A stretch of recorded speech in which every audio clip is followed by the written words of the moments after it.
तर हिंदू पुढाऱ्यांच्या आज इथं जमलेल्या सभेला नुकत्याच झालेल्या हिंदू मुसलमान दंगलींच्या संदर्भानं पुढील उपाययोजना आणि धोरण ठरवण्याच्या दृष्टीनं विशेष महत्त्व आहे।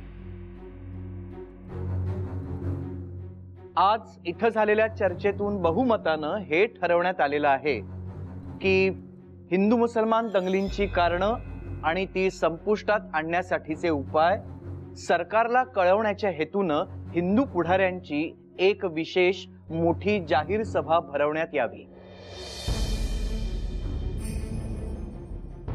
आपला हेतू चांगलाच आहे, परंतु मला विचाराल तर आपण सभा भरविण्यास आणि आपले मत सरकारला सांगण्यास काहीच हरकत नाही।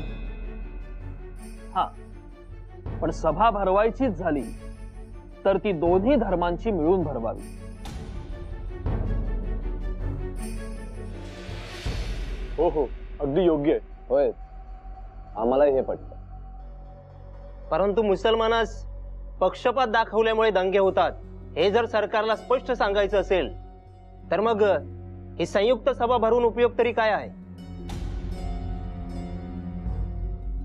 मुंबईहून फिरोज शाह मेहता, दिनशॉ वाच्छा, श्री याज्ञिक, भालचंद्र कृष्ण, माधवराव भट, बंडोपंत भाजेकर, नानासाहेब देशमुख या गृहस्थांकडून नुसत्या हिंदूंच्या सभा घेतल्या जाऊ नयेत याबाबत सार्वजनिक सभेकडे शिफारस पत्र आलेलं आहे। सार्वजनिक सभेत या शिफारस पत्राचा विचारही सुरू आहे। दोन्ही गट जर सगळं ठरवूनच आले असतील तर मग या सभेचा घाट तरी कशाला घातला? तसं नाही, कित्येक मंडळींनी सभेच्या निमंत्रण पत्रावर सह्या देखील केल्या आहेत ना। मुसलमानांचे दंगे होण्याबाबत सरकारी अधिकाऱ्यांचा पक्षपातीपणा कारणीभूत आहे ही गोष्ट मुंबई पुण्यातील सुधारक पक्षांनाही कबूल आहेच की। पण जे काही करायचे ते एकत्रितपणे करा एवढंच माझं म्हणणं आहे। मुसलमानांचे दंगे होण्यास सरकारी अधिकाऱ्यांचा पक्षपातीपणा कारणीभूत आहे हे आम्हास म्हणजे पुण्या मुंबईतील सुधारक गटासही मान्य आहेच। होय, ज्ञानप्रकाश आणि इतर वृत्तपत्र हेच सांगतायत। आता हा ज्ञानप्रकाश 28 ऑगस्ट 1893 यात काय लिहिले आहे पहा। Some of the government officials may think it to be an agreeable pastime to make political capital out of whole affair.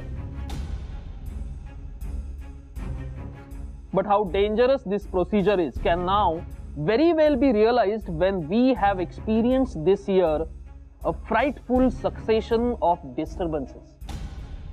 The outcry of undue encouragement of one class against another and dealing leniently with the one and harshly with the other has been often raised, and had our government taken note of this earlier, we would have been undoubtedly spared much troubles.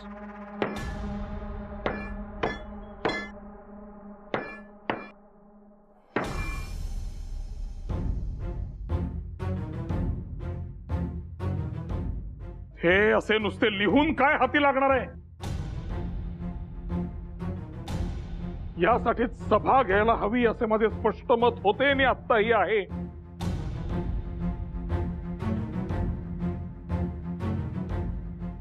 Hindu लोकांबद्दल मन कलुषित करण्याचा प्रकार देशभर चाललेला आहे हे आम्हाला कळत नाही असे नाही।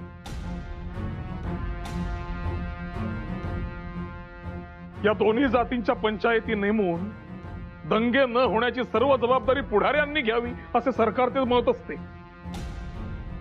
त्याचे कारण काय? सरकारला आपली जबाबदारी टाळायची आहे आणि सरकारच्या या विचाराला भुलून इथले अनेक जण ही जबाबदारी आपल्या शिरावर घ्यायला माना पुढे करतायत आपल्या, आणि इथेच आपली चूक होते। तुम्हाला नेमके म्हणायचे तरी काय बळवंतराव? ते पहा, कुणीही सुशिक्षित पुढारी या कामास कधीही पुरा पडणार नाही। दंगे होण्याचे मूळ कारण असतात अडाणी लोक, आणि त्यांची समजूत घालणे इतक्या सहजासहजी शक्य नाही, नव्हे अशक्यच आहे. त्यांना एकच गोष्ट पटेल, ती ही की सरकार कुठलीही भीड भीती स्वार्थ न बाळगता केवळ न्यायी कायदेच अंमलात आणेल, हा विश्वास त्यांना वाटायला हवा. त्यामुळे यापुढे जाहीर सभांमधून हेच विचार सरकार पुढे मांडायला हवे. तर बोला, कोण घेणार सभा माझ्यासोबत?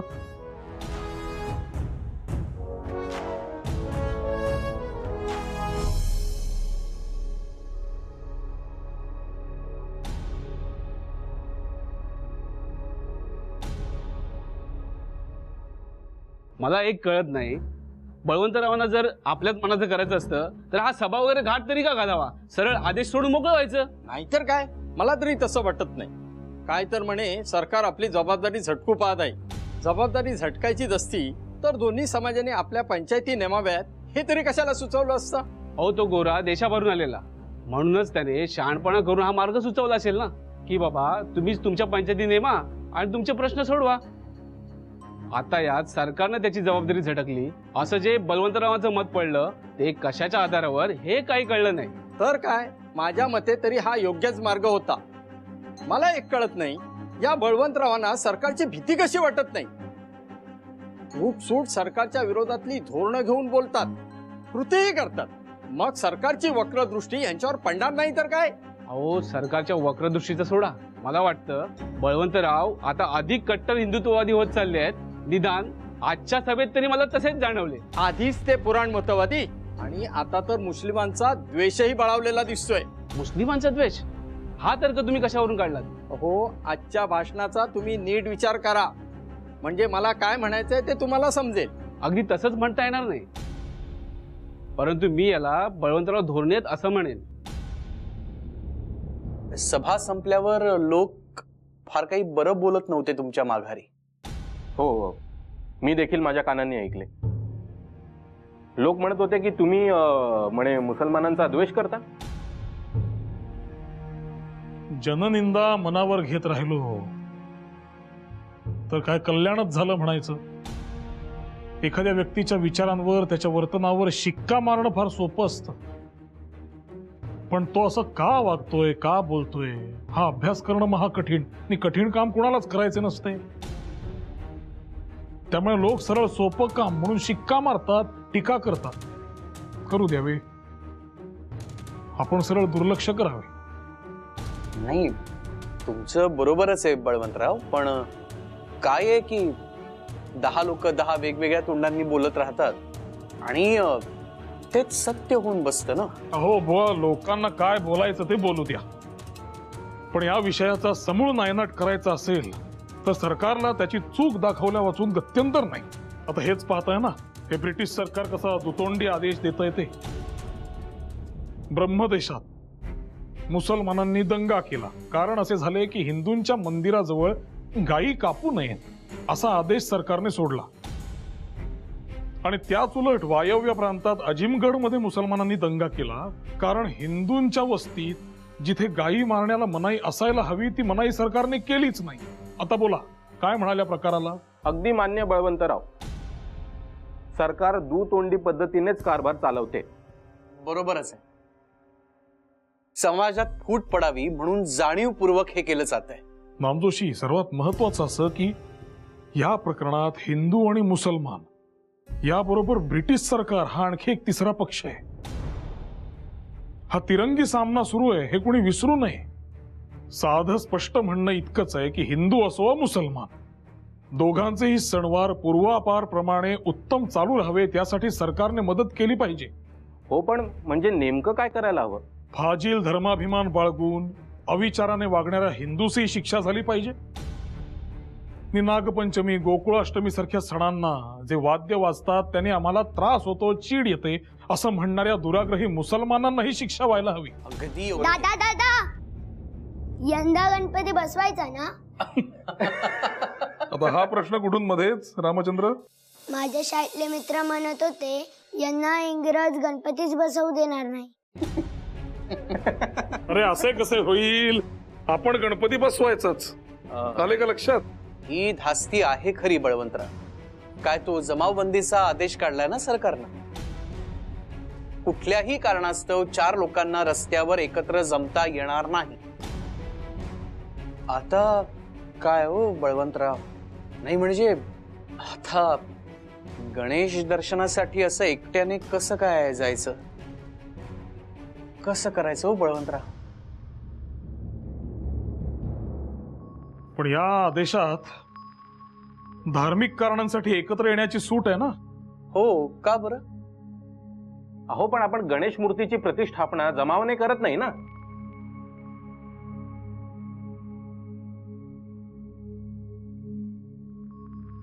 बरोबर आहे खरे.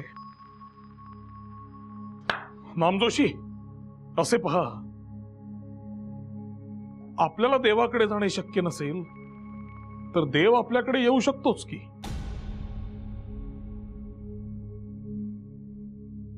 म्हणजे काय म्हणायचं काय आपल्याला? सांगतो. यंदाच्या वर्षीपासून आपण जनतेला आवाहन करूया आणि चौका चौकात गणपतीच्या मूर्तीची प्रतिष्ठापना करूया. या निमित्ताने सगळे लोक एकत्रही येतील. हो, पण याने साध्य काय होणार? अहो, गणपतीच्या निमित्ताने आपण काही सांस्कृतिक कार्यक्रम करू की देवासमोर. बरं, शिवाय गणपतीला सर्व हिंदू लोक पूजतात. त्यामुळे गणपती पूजण्याचा हा समारंभ जर सार्वजनिक झाला तर त्यात करमणुकीच्या आडून लोकशिक्षण आणि राष्ट्रीय विचारांचा प्रसार देखील करता येईल. उत्तम. शिवाय समाजात एकत्र येऊन काम करण्याची जी प्रवृत्ती आहे तिलाही चालना मिळेल. काय मंडळी, काय वाटतं? गणपती बाप्पा मोरया!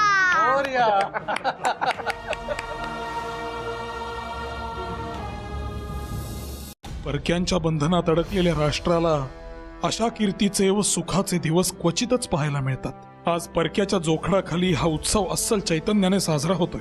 लोकांमधील धर्मश्रद्धा टिकून राहावी, धार्मिक उत्सव पुरातन काळापासून आहेत, आपल्या नैतिक व राजकीय जीवनात जोम राहावा आणि आपल्या राष्ट्रीयत्वाची ज्योत तेवत राहावी, यासाठी आपल्या पूर्वजांनी हे प्रसंग निर्माण केले. एतद्देशीय उत्पादनांच्या औद्योगिक प्रदर्शनासाठी हे प्रसंग का वापरू नये? विविध विचारांच्या प्रचारासाठी या जत्रांचा वापर का करू नये? मोठ्या जत्रांना प्रचंड सभांचे स्वरूप आम्ही का देऊ नये?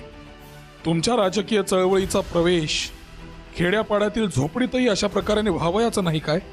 बहुत श्रमाने तुम्ही पैदा केलेले नैतिक व धार्मिक ज्ञान लिहिता वाचता न येणाऱ्या खेड्यापाड्यातील तुमच्या बंधूस तुम्ही सुलभ उपायाने करून दिले, असे होणार नाही काय? आपली खरी स्थिती काय आहे याचे ज्ञान लोकसमूहाला, सुशिक्षितांना का करून देऊ नये?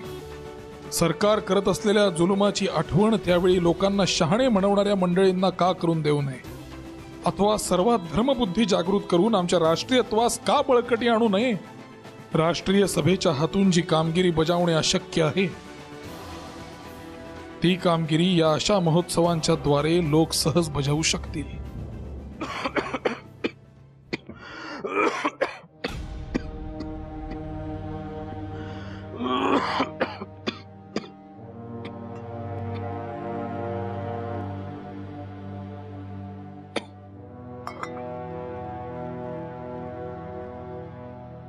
बळवंतरावांनी हे काय नवीन खूळ डोक्यात घेतलंय कोणास ठाऊक.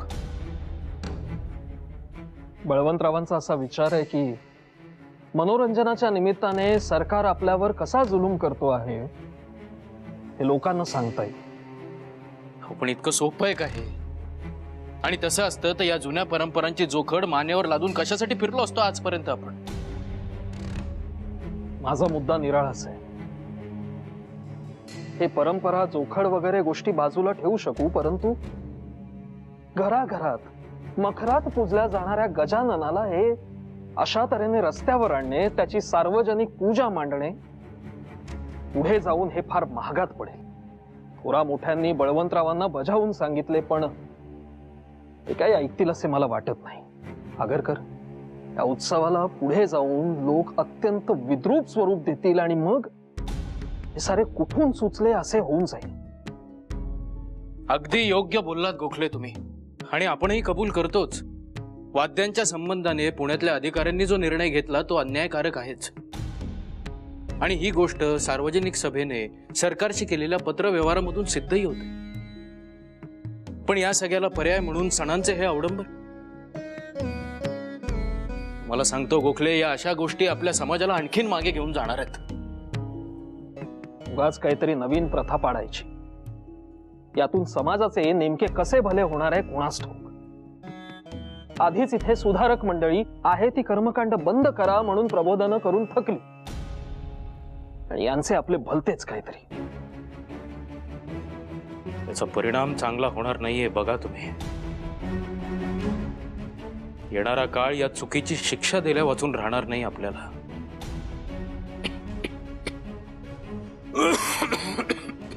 तुम्ही बसा बरं, बसा.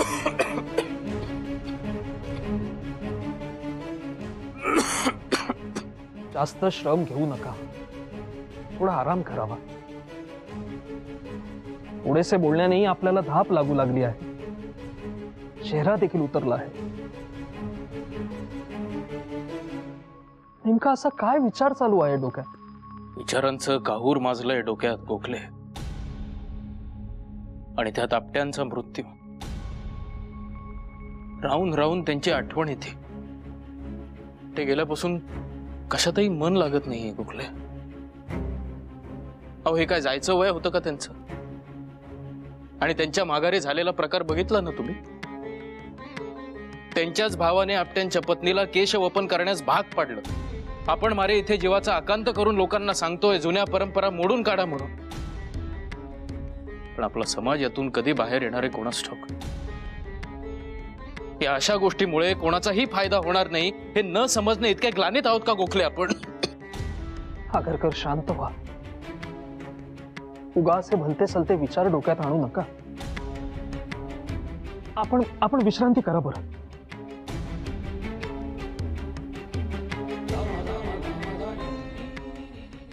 ठीक आहे, निघतो मी.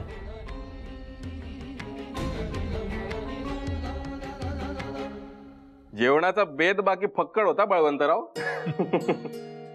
साखर भात खाऊन पोट अगदी तटतटलंय, पण मनाचं समाधान काय होत नाही बुवा. खरंच वहिनींच्या रूपाने साक्षात अन्नपूर्णा तुमच्या घरात वास करते. खरंय हो. हे मात्र अगदी लाख बोललात तुम्ही. बाकी बळवंतराव, तुम्ही मुंबई कायदे मंडळाची मध्य विभागाची जागा जिंकल्याबद्दल पुन्हा एकदा मनपूर्वक अभिनंदन. बाकी बळवंतराव, नामजोशी कसे काय आले नाही अजून? कुठेतरी कामात अडकले असतील, नाहीतर एरवी त्यांना आमंत्रण दिलंय आणि ते आले नाही तसं व्हायचं नाही. घ्या, स्वागत आहे नामजोशी.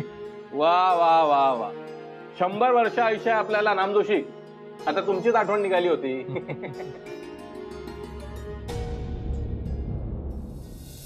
चला मग बळवंतराव, येतो आम्ही. काय नामजोशी, आज काय मौन व्रत धारण केले की काय? कसलं मौन व्रत आणि कसलं काय? आल्यापासून पाहतोय गप्प गप्प आहात अगदी. बळवंतराव, तुमच्या घरी एवढा आनंदाचा प्रसंग असताना तुम्हाला हे सांगणं योग्य आहे किंवा नाही मला माहिती नाही, पण नाही, बोला, स्पष्ट बोला, काय झाले? गोपाळराव,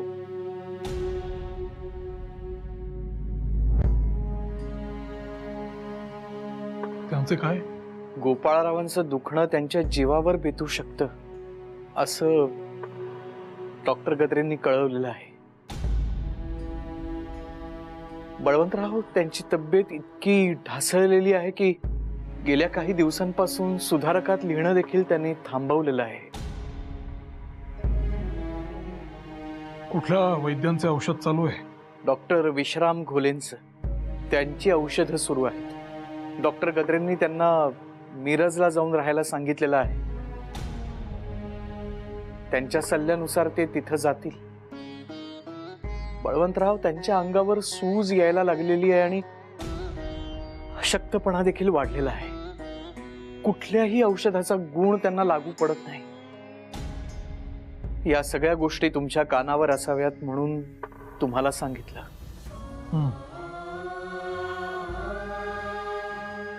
निघायला हवे मला. बळवंतराव, कुठं निघाला? गोपाळरावांच्या घरी.